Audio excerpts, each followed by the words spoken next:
જબુગામ નજીક મેરિયા પુલ પાસે સ્કોર્પિયો કારમાંથી 3,99,000નો દારૂ પકડાયો, ચાલક ફરાર। બોડેલી પોલીસ સ્ટેશન વિસ્તારના જબુગામ નજીક મેરિયા પુલ પાસે હાઈવે રોડ પર લોકલ ક્રાઇમ બ્રાન્ચ છોટાઉદેપુરે મોટી કાર્યવાહી કરીને મહિન્દ્રા સ્કોર્પિયો કારમાંથી ભારતીય બનાવટનો વિદેશી દારૂ ઝડપી પાડ્યો હતો। પોલીસે કુલ 3,99,360ના મુદ્દામાલ સાથે ગાડી કબજે કરી કાર્યવાહી હાથ ધરી છે।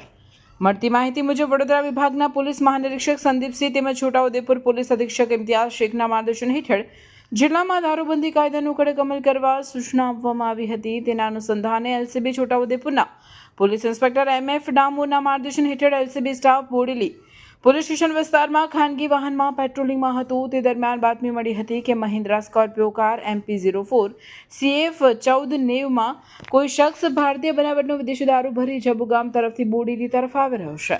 બાતમીના આધારે પોલીસે જબુગામ નજીક મેરિયા પુલ પાસે વોચ ગોઠવી હતી। જ્યારે શંકાસ્પદ સ્કોર્પિયો કાર આવતી દેખાય ત્યારે પોલીસે તેને રોકવાનો ઇશારો કર્યો હતો, પરંતુ કારના ચાલકે ગાડી ફૂલ ઝડપે રિવર્સમાં હંકારી ભાગવાનો પ્રયાસ કર્યો હતો। આ દરમિયાન ગાડીએ પોતાને તેમજ નજીકમાં ઉભેલા ટ્રેક્ટરને નુકસાન પહોંચાડ્યું અને રોડની સાઈડમાં પલટી ખાઈ ગઈ। ત્યારબાદ ગાડીનો ચાલક સ્થળ પરથી ફરાર થઈ ગયો। પોલીસે ગાડીની તપાસ કરતા અંદરથી ભારતીય બનાવટનો વિદેશી દારૂની કુલ 864 બોટલ મળી આવી, જેની કિંમત 99,360 થાય છે। ઉપરાંત દારૂની હેરાફેરી માટે વપરાયેલી મહિન્દ્રા સ્કોર્પિયો કાર કિંમત અંદાજે 3 લાખ સાથે કુલ 3,99,360નો મુદ્દામાલ કબજે કરવામાં આવ્યો છે।